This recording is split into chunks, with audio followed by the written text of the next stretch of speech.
Thomas Green here with the Peaceful Parenting Podcast. On the episode today, we have Jake Morgan, as always. Hello, Jake. Hello. Hello. And a special guest by the name of Liz Bayardelle. Liz, welcome. Hi, nice to be here. It is nice to have you. Would you like to take a moment and tell the audience a little bit about yourself and what you do? Sure. I am a professional multitasker. You will hear my assistant in the background. He's one. And so basically I am a full-time, whatever that means, mom, but I also am an executive in a couple of companies. I have started a couple websites, I do speaking, and I'm an author of a couple parenting books. So I kind of have my hat in a bunch of different rings. It started, I was getting my PhD in business psychology, and I ended up applying more of my coursework to my children than to the businesses in our case examples. And I was like, why aren't more parenting books applying like actual grown-up psychology to parenting? And I couldn't find any, so I started writing them. Wow. Well, I love the title of your book. So the topic Clean Your of Plate, conversation. 13 things good parents say that ruin kids' lives. Yeah, and the I had actually heard the in the background you've got the empty plate, and of course the thing which parents say, which is inherited from many generations, is you have to finish everything on your plate. I'd love to know the favorite ones from the book and what your thoughts about them are, if that's okay. Well, Clean Your Plate was definitely the first one I thought of, because even in college, I would notice that I would be there and I would just be shoveling food in my mouth. Even I'm like, I'm not full. I'm already full. I don't want this. I am not enjoying eating. But yet again, it was in my head. I heard my mom's voice. You have to clean your plate. So that kind of just got me started thinking about it. And then once I became a parent, I would hear all these things, and it was like the speech bubble came out of my mouth, and like I tried to catch it before my kids heard it, but I could never do it. And these are things all good, well-meaning parents say, like, get straight A's, go give your aunt a hug, sit still, don't watch TV, stuff like that. That comes out of all of our mouths. But the metaphor I use is, we've all seen the prescription drug commercials where it's like, oh, this cures headaches, but it could cause spontaneous vomiting, fiery combustion, you'll grow a leathery tail, instantaneous death. And it's like, it's meant to fix a certain problem, but it has all these unwanted side effects. And I found these parenting statements are the same way. Like, the statement, go give your aunt a hug, is meant to make your ungrateful offspring get out of their electronic devices and go greet the relatives they haven't seen in 6 months, which makes perfect sense. But it also conveys a bunch of other messages, like, you are not in control of who you show affection to. You have to make physical contact with people whether or not you want to. It's important to sacrifice your boundaries for people that you care about. Like, these are not good messages that you're sending your kids with these perfectly well-meaning statements. So for each chapter of the book, I kind of pick one different parentism and kind of dissect, here's why we say it and why we should impart this important message. You want your kids to get good grades and sit still and all that. But here's some of the unintended consequences it can be having, and here's how to kind of remedy that in your implementation. Fascinating. Which one do you think is the most commonly used expression or phrase that shouldn't be used?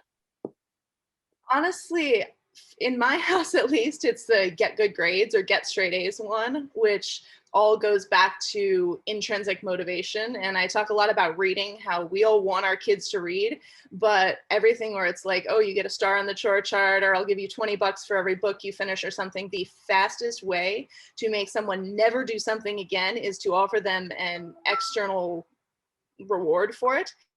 And then the second the reward is removed, they no longer do it, because they're telling their subconscious, I'm only doing this behavior to get to the prize at the end of the road. So right. I talk about how you need to make reading the prize in and of itself. And my mom was the master of this. I don't remember this personally, but apparently in kindergarten, one of my teachers overheard a comment that made it very clear that I thought all kids got to do math facts before bed if they were really, really good all day. And like, I was horrified that I wouldn't get to do my math facts before bed. So she deserves the highest fives for that feat of mental ninja. So I just talk about how, like, you want to cast learning things, and kids are born creative and then we crush it out of them with our educational system, but you want to make learning and reading and all the behaviors you want them to learn, you want to make that the reward, as opposed to saying, oh, you have to do those things and then you get something that's actually fun, because then you're casting all the things you're trying to create as the bad guy. Yeah, that makes complete sense to me. So what is the best way to get them to do those things and to make those things fun that might not otherwise potentially be fun, like math? If I could say that in a concise 30 seconds, I would be the highest paid parenting expert in the country.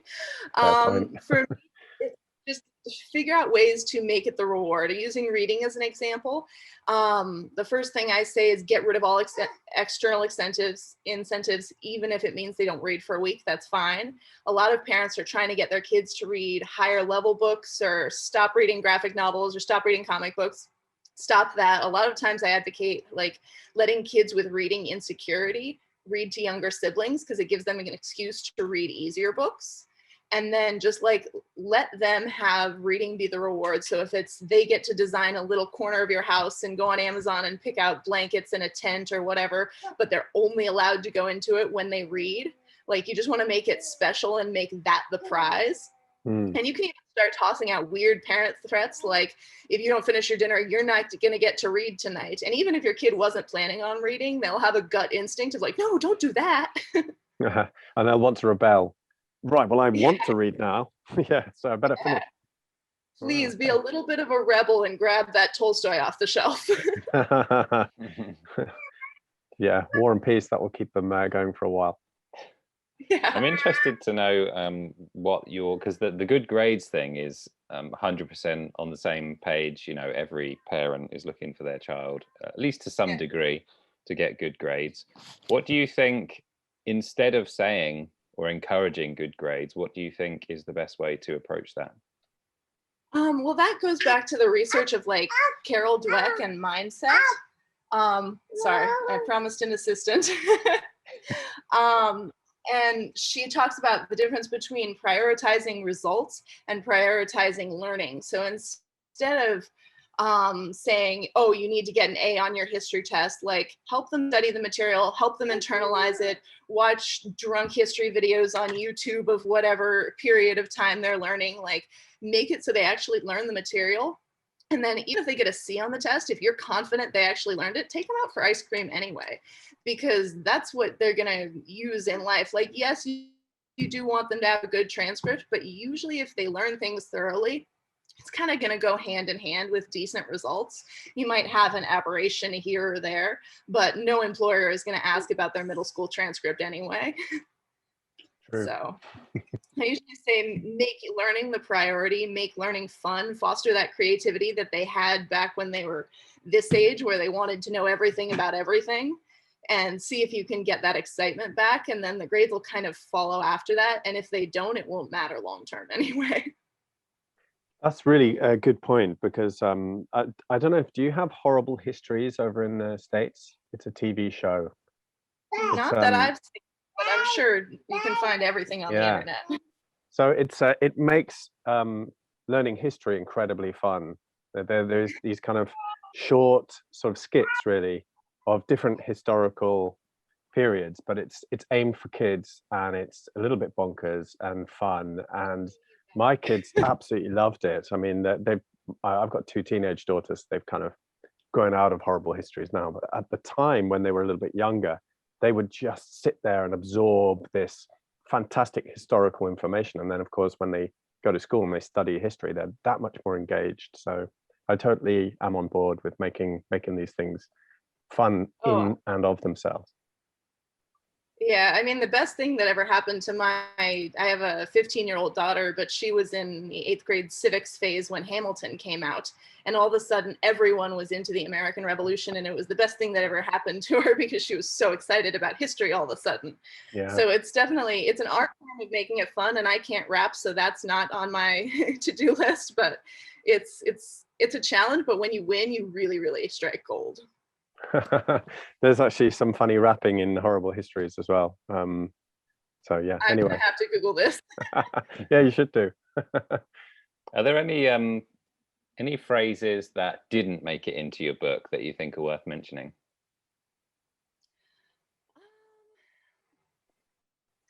I definitely almost had a chapter on not lying, because it's a very gray area that we all talk about, where there are white lies and lies to make people feel better and lies to yourself and all those. And it wasn't really the same type of like something you say that you shouldn't say but has a good message, because it's just really one of those sticky wicket gray areas. But I definitely contemplated for a while having a chapter on that, because we talk to kids about not telling like the obvious, like she did it when you're the one who did it, white lies, but we never talk to kids about not lying to yourself about stuff, or how to actually be self-aware and other things like that that are really, really like important life skills. I'm next to my baby, so he's just shopping. He's very active. He's got a keen sense of wanting to see what's just off screen there. He's a pandemic baby, so we lost our child support early in the pandemic, and so he's never been anywhere other than with me. So just thank goodness I'm a parenting expert, because otherwise it would be really weird when I brought him to meetings. Yeah. I'm intrigued about these questions. I think that there are probably so many things that we say with all the best intentions to our kids, and we might even be projecting our fears as well. And personally, because I got two now teenage daughters, when they were younger, I had this terrible fear of pedophiles, like they were everywhere. And of course, that is a real fear. As if, I have the same fear when I go for a swim in the sea, that there are sharks everywhere, and they do exist, but it's very unlikely that they're going to come along and bite your legs off. Now they're a little bit older, I've realized that I have a fear of teenage boys. So so I'm sure in some way I'm projecting my my fears onto them somehow, and I'm not. Teenage boys are terrifying. I'll give you a pass on that one. I think I'm still scared of them. I talk a lot. One of the common themes through the book is parenting for an adult and for adult skills, as opposed to parenting to win that phase of childhood. Like you see the target tantrum that everyone has a fear of as the mother of a toddler, where you go into a store and your child starts screaming bloody murder because he made the mistake of walking down the candy aisle. Rookie mistake, but it happens. And like in scenario A, for most like toddler parents, it's like you say, stop crying, and they hear, hark, the authority has spoken, and they immediately comply. And the moms in the aisles clap as you walk out, like shaking your fist.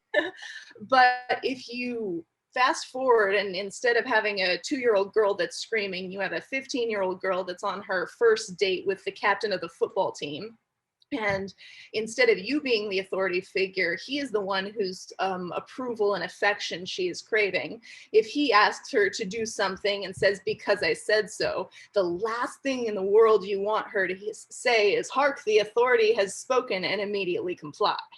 Yeah, so right. I talk about how to kind of dissect parenting situations for the skills that are going to actually transfer well into the real world. Like in the target tantrum, you have how to use the appropriate volume for your given situations, when to know not to ask for a favor, which will help you as a parent, because they'll know when mom's on her last nerve, do not ask for candy. But they'll also know when my boss is on his last nerve, don't ask for a day off.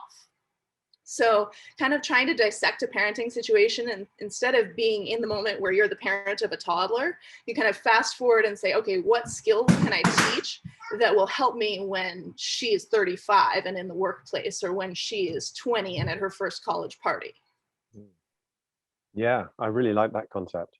I'm already plotting these things through in my mind, because you're quite right. Yeah, you wouldn't want to ask your boss for some holiday if your boss is screaming blue murder and just lost a huge client, because that's not. And they're immensely valuable adult skills, and that goes back to, you want to train a kid where when they come home from work and they had a stressful day, they take off their power tie or loosen their power bun and throw themselves on the couch with a book. They're never going to do that if they only read because you paid them to do it. But if reading was the reward at the end of the hard day, or you let them put off their other homework to read a book, if that's how they were procrastinating, that's exactly what they're going to do when they're 30. Have you got any thoughts on what you mentioned initially, which is like, I interpreted it as terms and conditions apply. So you mentioned do this, but there's like a caveat to it. When you're communicating with children and you're trying to, I don't know, it doesn't necessarily have to be one of those things in the book, but it can be anything really, because there are exceptions. Have you got any thoughts on communicating something, a message, which also has exceptions to it? Oh, you're not gonna like this. My first observation, and this sucks for every parent to like come up against, is kids absorb, in my experience, maybe 10% of what we intentionally tell them.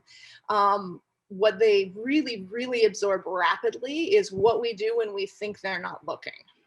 So by reading these things and actually doing it ourselves, that is the best way to communicate to them. When we talk to them, it is important to follow certain best practices. Like, it's better to explain something before it happens than when you're in the moment and you're both frustrated. Or it's better to explain things after you both calm down than when you're both butting heads. But really what it is like, and I keep going back to reading as an example because we've talked about it a lot, but I fell into the common mom trap of like, I have to be completely self-sacrificing and never do fun things and always be all about my children. But I've recently stopped doing that as much, and I intentionally take time and ignore my children to read, because it's very important for them to see when mommy's stressed, she unwinds by doing this. If what they absorb and they watch me is me intentionally stripping all pleasure from my life, they will at best recreate in weird or them determined ways, and at worst they'll teach themselves not to recreate at all, which is not what I want for my kids. I want them to see like, okay, mom has a hard day, she's getting frustrated, she intentionally removes herself from the situation, she makes sure nothing is on fire in her absence, and then she just curls up and zones out with a book. And they'll start mapping, oh, okay, that's how we deal with stress. And my daughter is 5, she's just learning to read. Her favorite book in the world was pulled out of the Goodwill pile from my college Russian days, and it is actually Tolstoy written in original Russian. She obviously cannot read a word of it, but when she's stressed, she's like, I just need to read. And she pulls out her full text of War and Peace in original Russian and pretends to read for a couple minutes, and then she unsulks, and it's wonderful.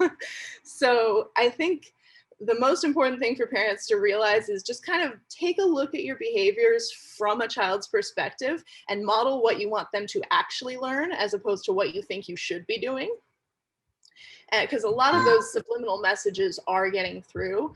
And then when you're talking to your kids, just make sure you are answering the questions they're actually asking as opposed to just lecturing. So when you're talking to a teenage girl about going on her first date or going out with friends, you're going to have a laundry list of like, here's what I need to get through to you before you walk out the door. But if you think about it from her perspective, she's not interested in safety. She's interested in acceptance and making sure her peers think she's cool and other stuff like that. So you kind of have to frame it from where they're coming from. So it's like, okay, well, when I was in college, here's how I made sure I could still go everywhere I wanted to, but I could maintain my boundaries. And what are your expectations for your day? What do you think is acceptable and unacceptable? Stuff like that. And then the last thing I would say is silence is your friend. If you ask a question and your kid is silent, wait it out.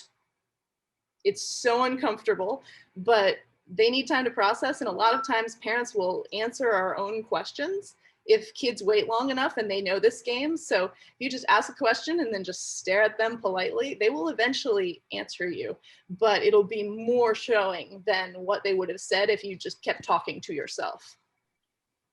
Wow, there's a lot of information there. That really, yeah. Also, I'm still wondering. I have to say, can you read Russian? Sorry. Немного. Wow, that's impressive. I still know how to sound it out, but usually I don't know what I'm sounding out is the answer. I only took 2 years of it. Wow. No, War and Peace in original Russian is a pretty impressive feat. There's a reason it was in the Goodwill pile. Let's just put it there. Okay. Yeah, no, there's a lot of really, really impactful information there. I think I'm going to have to watch this again and reabsorb that, because I have a 15-year-old daughter and a 13-year-old daughter. So a lot of what you were saying about going out on their first date and things like this, and yeah, that's a fear for me. I have this. Yeah, I worry about it. Mostly because I know what I was like when I was young, and I wasn't even a bad kid. So, yeah. I have a master's in criminology. I have the worst case scenario baked in pretty good, so I feel your pain on that one. Oh, yeah, fair enough. Yeah, I think that's yeah, maybe I'm not thinking quite as bad as perhaps you might if you've got pedophiles. That's close. Yeah, that's true. That's true. Yeah. So you mentioned about the tantrums, and obviously there are, Tom, your children are a bit younger than mine, so they have tantrums, and teenagers also have a different type of tantrum. So do you have any advice on the best way to handle a tantrum, and would it vary depending on the age, perhaps? The first step I would talk about definitely doesn't vary on the age, and that is kind of a put your oxygen mask on before helping others. The first response that at least I have and a lot of moms I know have is it feels like a personal attack. And a lot of times it is a personal attack. Kids love cause and effect. They love feeling like they can affect their environment. So sometimes they do just act out till they get a rise out of you. So that is a very real thing that does happen. But you kind of have to self-soothe until you can act as a parent. Nothing good ever comes from me and my 5-year-old locking heads and being in a peer-to-peer argument over who gets to put away the markers. It's very, very tempting, and it's hard to ignore that impulse because we're used to relating in a peer-to-peer manner with people we're having a disagreement with. But you have to realize that kids have, at least on the teenager front, this is my favorite neuropsychology fact, the sensation-seeking area of the brain has its major growth spurt at age 12, but the rational control center, the prefrontal cortex, has its major growth spurt at age like 18 to 21, which explains teenagers, because there's an entire like 8-year period where they have the sensation-seeking impulse of an adult, but no control to go behind it. So think less like you're a monkey and more you're Jane Goodall studying the monkeys. So the first step, whether it's a toddler or teenager, is just like self-soothe, calm down until you can get in the mindset of you are the dolphin trainer, they are the dolphin. And then you can kind of go about it and dissect, okay, here's what they're saying. What is it they're really asking? My mom used to always say every no is actually a question, which is just means your kid is saying, is this behavior acceptable? Can I get what I want? Is it possible for me to make mom change her mind? Or I'm just having a bad day and I don't know how to handle my emotions. But those could all come out as incoherent screaming or as I want the lollipop, but they're asking different questions behind it. So once you're in the rational, I am the dolphin trainer and you are the dolphin mentality, then you can dissect the incoherent screaming that you're dealing with and find what they're actually seeking, what the need behind it is. And then if you answer that real need, it can be in a way you both find acceptable. It doesn't have to be them getting the lollipop if what they're really saying is, I'm tired. Because then you can fill in the need, say, okay, I can't get you the lollipop, but let's get this really warm, fuzzy blanket and it'll be our car blanket from now on. And let's go make a nest in the car so you can rest on the way home. And if they were really screaming because they were actually tired, you're going to get immediate compliance, even though you're not having to get in on the lollipop front. Great answer. And I've got to say, a lot of admiration for the multitasking at this point.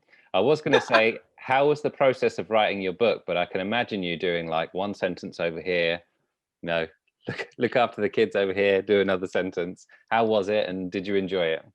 No, I mean, I usually do nights and nap times for work time. So nothing says, please come bother me like an open laptop. So, which is why you're getting all the attention over here. But really it's, he naps for like an hour a day. And then after bedtime, I write I used to write during school because I would write essays and stuff like that. And I was forced to, and then school ended and I kept writing. I was like, oh, I guess I'm a writer because I actually enjoy this. I didn't know, I thought it was just school. So it was just kind of rattling around in my head, and then a couple hours after after bedtime for them each night, I would just kind of let it come out of my head and into my laptop. So are you happy with what you created? oh, I'm a firm believer in never writing unless you have something to say. I love it. I actually will read it back. The Clean Your Plate, there's something interesting I did. I had my first editor. I just got a woman on one of the mom groups on Facebook I'm in, edit it, and her track changes were the funniest things I've ever read. I felt horrible because they were funnier than what I had actually written. And I place a high premium on sarcasm and humor in my books because the last thing parents need is to be lectured at. What we really need is a break.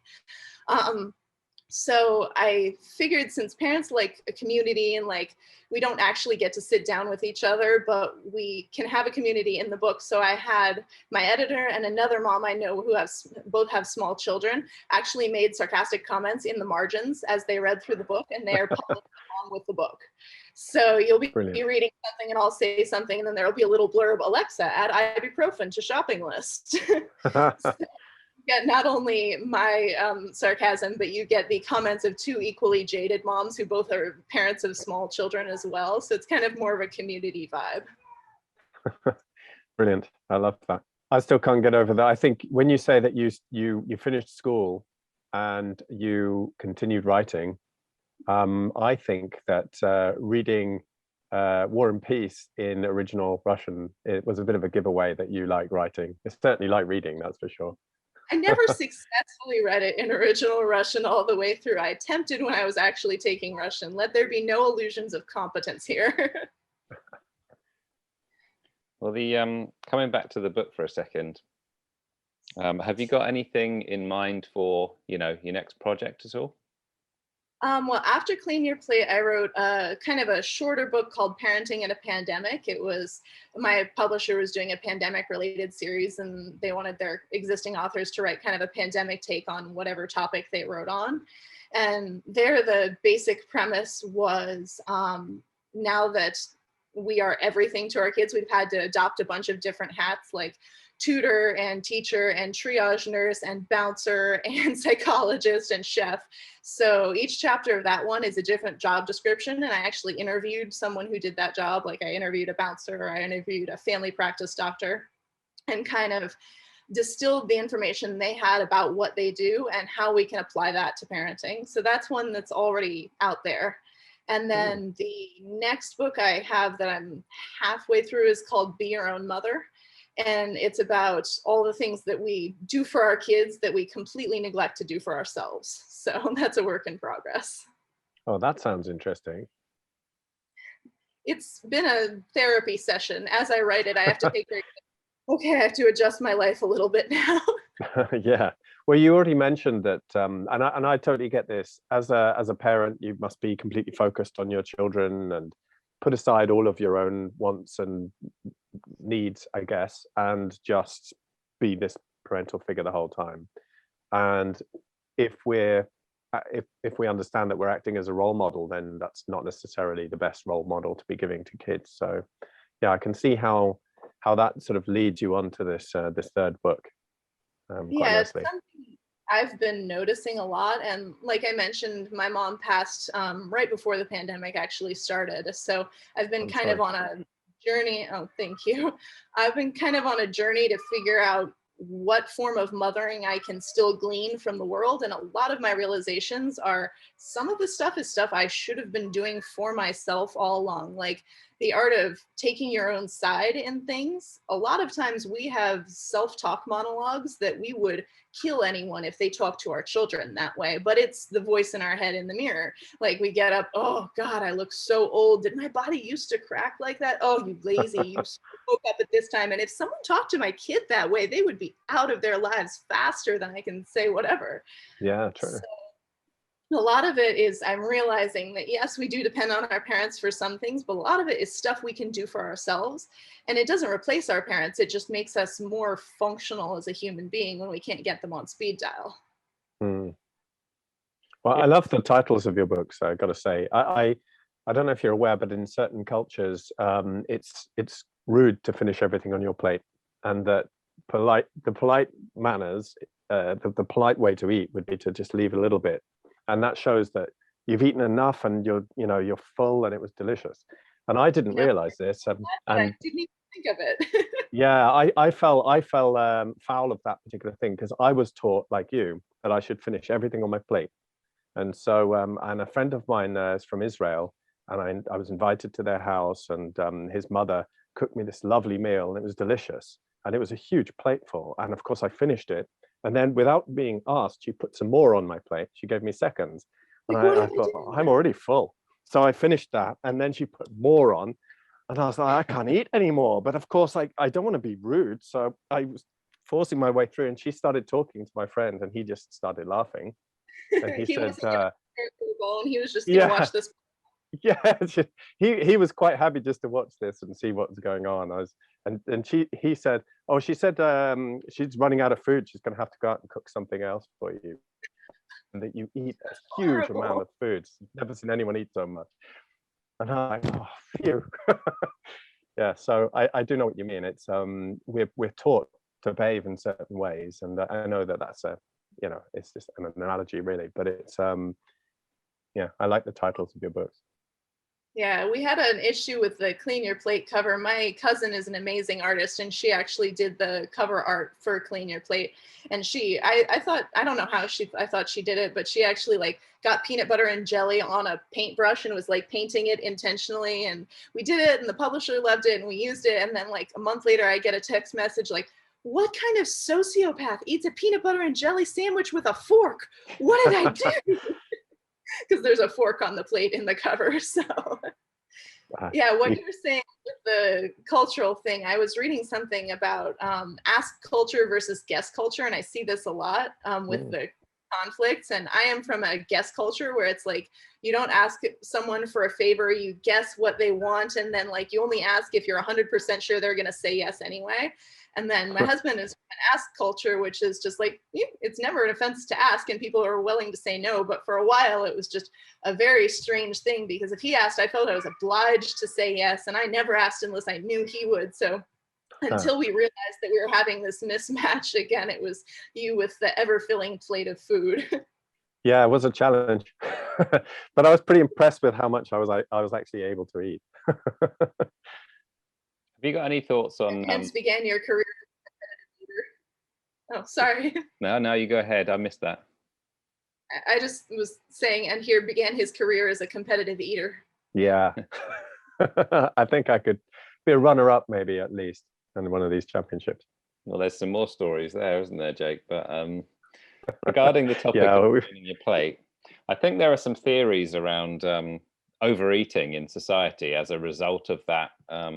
Parenting, that type of parenting. Did you do any of that work or any of those, look into those studies before the book? I did 20 years of anecdotal research, if that helps. I first realized this was an issue in college when I ate dinner by myself, and then I realized I had a team dinner a couple hours later, so I went and ate another full dinner, and then a friend of mine invited me out to celebrate their birthday later, and I ate a third full meal, even though I was absolutely stuffed at that point. I was like, maybe I have an unhealthy relationship to food. This is not a wise decision. I feel your pain there. Yeah, on the clean your plate front with kids, a lot of times we do the same thing where we make healthy food the enemy that has to be eaten through to get to dessert. And we've all done that because kids have this backup dessert stomach where they can be completely full, and then you bring out an Oreo or a slice of pie, and they're like, I am no longer full. So my pediatrician actually had the best advice there. She was like, never pressure your child to eat. If they say they're not hungry, say, awesome, great, let me show you how to save food. You bring out a Tupperware, have them help you load up the Tupperware, and then the next time they say they're hungry, you go, awesome, here's your food. And then you don't ever have to pressure. You don't make a thing of it. You don't make them eat their way through dinner to get to dessert. You don't cast healthy food as the bad guy. It's just like, oh, cool, you're not hungry. It'll be around when you are. So that was far more healthy than my eat 3 dinners in one night approach. That is such a good idea. I have a daughter who, one of my youngest one, she never wants to eat anything. But she eats she snacks whenever she can. So she's grazing all day long. And then when it comes to a meal time, she, no, not hungry. I don't like this food. Never cook what I like. Those are the kind of expressions that we get. So I love what you just said. No problem. There you go. Put it in Tupperware and have it when you are hungry. Next time when you're hungry, there you go. Yeah, brilliant. We parents forget that our kids will not starve themselves. I always think if I don't shove food in their faces constantly, they will actually expire, but they will eat when they're hungry. So just have the healthy food available when they are. And if they're not, then that's fine. And if you don't make an issue of it, it becomes less mental pressure on them. What would you say are the worst mistakes that you see parents make? The worst mistake I personally do is when people say, pick your battles, and I say, yes, D, all of the above. I pick all the battles.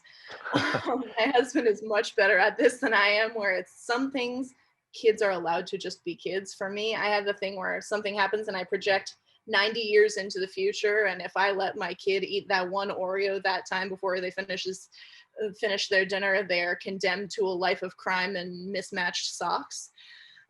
So I think, and this is a skill that is cultivated over time, not a light switch that can be flipped on, but figuring out what stuff is important to focus on and what stuff you can let kids be kids. And I am by no means an expert in this. It is a daily struggle that I do, but it's an important thing to battle to at least be aware of in your head, because sometimes choosing the path of least resistance can save a level 20 blowout on a level 2 objection.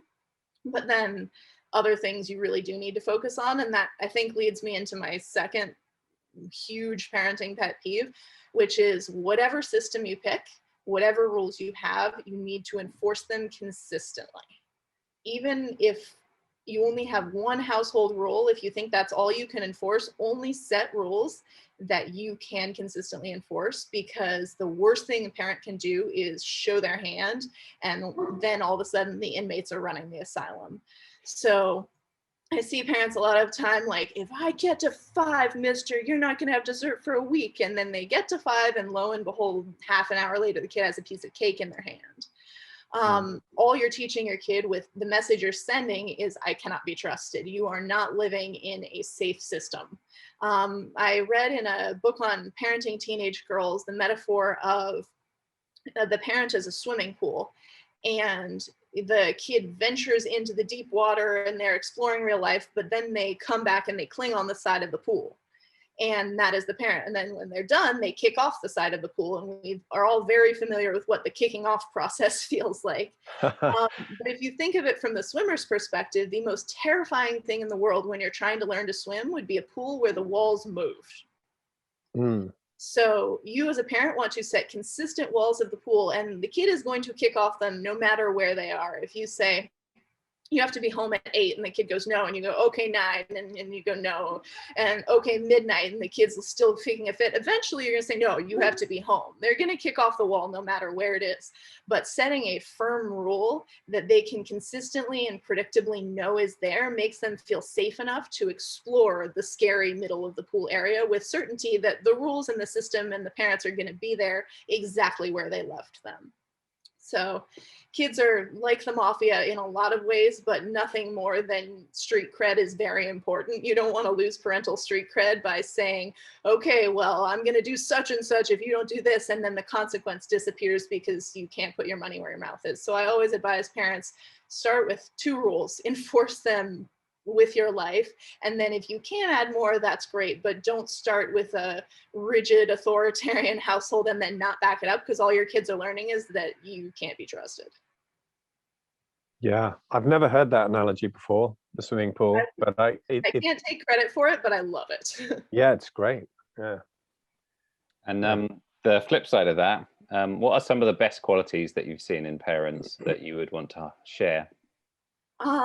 Oh gosh, my husband does this better than anyone on the planet. He has an unflappable sense that he is the parent and they are the kid, and there is nothing that can bring him down to their level where he is in a head-to-head combat scenario. I kind of default to a head-to-head combat scenario. I don't know if it's my inherent stubbornness or what personality trait I should blame for that, but he just has this thing where he can see a kid mid-tantrum and be like, that is their problem. I am here to help. I am here to teach. I am here to give you a safe and happy environment, but Your problem is that you are screaming on the floor. It is not my problem. So the ability to kind of stay that one step removed where you don't emotionally take on whatever issues your kid is going through, because again, they do not have a fully developed brain yet. The brain finishes developing at age 21. Your kid is, for better or worse, a partially developed human.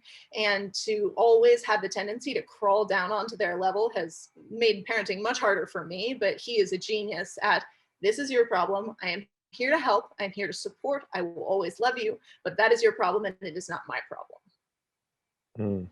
I suppose as well, if they're having a tantrum and they're expecting some kind of attention from that tantrum, it's an attention seeking behavior, right? So if you ignore it, for want of a better word, then it's they learn that it doesn't work, right? Yeah. And on the converse side, if you react most to your children, your reaction is one of the most potent motivators your kids are going to have. So if you react most to your children when they are injured or having an emotional event, you are training them to be injured and have more emotional events. So if you pay most attention to your children when they are behaving well, and then you kind of ignore them a little bit, not in a negligent sense, but in a, all right, well, I'll see you when you're feeling better. I'm so sorry. Like, then they're not going to act out in that way because they're seeking that feedback from you. Whereas my natural predisposition would be like, okay, I need to be 100% focused when you're having a tantrum, but oh, when you're just coloring, then I can kind of do my stuff and you do your stuff. But that's giving your kids, oh, I have mom's attention when I'm bad, but she's going to multitask if I'm good. And that's a horrible message to send. Yeah, I imagine that's the message that most parents send most consistently, in fact. And like in the title of the book, it's things good parents do. It's completely normal to pay attention to your child when they're upset and do the dishes when they're not upset. That's not an irrational thing to do, but it is training them in a certain pattern. Is that in the book in some form? I mean, the overall trend of think of the patterns that your parenting is sending to your kids is played out in all the chapters. I don't actually, that's probably a good epilogue or appendix that I could put in of when you pay attention to your kids and when not, but there wasn't a specific saying to go along with that, but it should have been. And is it a physical book or a download? It's the Kindle book is still being formatted with the snarky comments in the margin. It's been taking a little longer, but it is an actual physical book on Amazon right now. Okay. They ship to the UK in that instance or not? Yeah, no, it's everywhere books are. I did traditional publishing, so it should be available everywhere. Okay. Well, I think I may have to order that one. Have you got any just in terms of any bonus of the 13 things that you would like to share, or would you like to close on? My 3 take-home messages that I try to tell everyone. The first one is parent for skills, not for results. And we talked about that with the target tantrum. Then parent for the long term, not for the short term. Don't try to win whatever phase of childhood you are. Parent for what's going to happen across your kid's lifespan. And then the last one is the hardest, which is just parent as if you and your kid are on the same team. And that is the hardest thing to do. But if you try to find a scenario where you both get your ways, you both want them to have healthy, productive lives that are fulfilled, both socially like they want and academically like you want. So if you can try to, again, stay above it and parent as if you guys are on the same team, then those are kind of my 3 take-home messages that are across the whole thing. Great. I've got a bit of a personal question for you, if you don't mind, and you don't need to answer, but what do you think is the best message or the best piece of parenting skill that your parents gave to you? Aside from the tomfoolery with the math facts before bed, I think yeah, that was great. Oh, so many high fives. That woman was a genius. But I think the best thing that any parent can do is let your kids know that no matter what their behaviors are, you can disapprove of a behavior, without disapproving of them as a person. Like, if you are a serial killer, I will be the first to call the cops, but I will also be the first to visit you in prison. I love you unconditionally. If you're bad, if you're good, like, and I've tried to emulate this with my kids, where the first thing I say when they're getting in trouble is, I love you, you little dork, but you did something bad. So it's like, they need to know that we have their backs unconditionally, even when we're yelling at them. And my parents did that amazingly, and I'm attempting to emulate it. Yeah, that's a good one. I must say that my mum in particular always made me, it was never a doubt in my mind, never one doubt, that she loved me unconditionally, and that I always felt secure and, you know, happy as a child because of that, I think.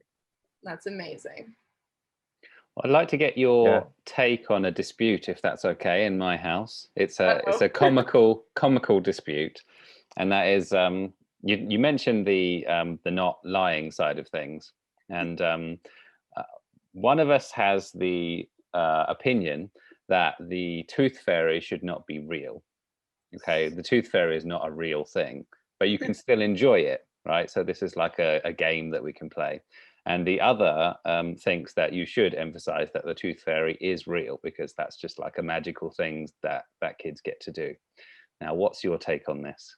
Oh, this is a huge thing in our household as well with Santa. I personally, I had a friend growing up that the day they stopped believing in Santa, they also stopped believing in God, because the only proof they had either way was that their parents said so. So, and my parents did this with me. It was a fun game that we played. We played the Tooth Fairy, and we just did like the stage wink, like, and we pretended Santa, and I still left out all the cookies, but like we never did the like actual deception thing. So I have always been the let's play it like a pretend game, and my daughter pretends that sharks are in her bedroom and monsters and Elsa from Frozen. So there's no shortage of imagination. So we kind of use those as a pretend exercise, but I never wanted to actually do the full scale deception, because again, I'm terrified of losing my street cred. Okay, well, yeah, I will be replaying this to someone, so just so you're aware. Sorry if I got you in trouble ahead of time. But yeah, we're on the same team there, Liz. Do you have anything to add, Jake? Well, my teenage daughters still, I was going to say my teenage daughters still believe in Santa. Bad to say. I think there's a deception that starts with from the parents to the child, and at some point it switches. And as long as everybody's still getting their presents, it's a deception that they're quite happy to continue for as long as humanly possible. Yeah, I think my husband. At least that's the case in our house. I think my husband finally came around to my side when all the presents were from Santa, and my daughter opened all her presents and then looked, what did you guys get me? And I was like, about that. Yeah. Yeah, it's an expensive time. Liz, did you have anything that we haven't asked you about that you'd like to share? Oh, no, this has been great. I don't talk to adult humans that often, so I enjoy the companionship. And where is the best place for people to find you and also buy the book? My website, lizbayardelle.com, has links to everything. I run 3 or 4 different websites where I write articles. There are links to that. There are links to both the books on Amazon. And if there's anything else that comes up, you can find it there. So lizbayardelle.com. Okay. Well, thank you very much for the value you provided today. And I will speak to you both soon. Thank you for having me. Thank you.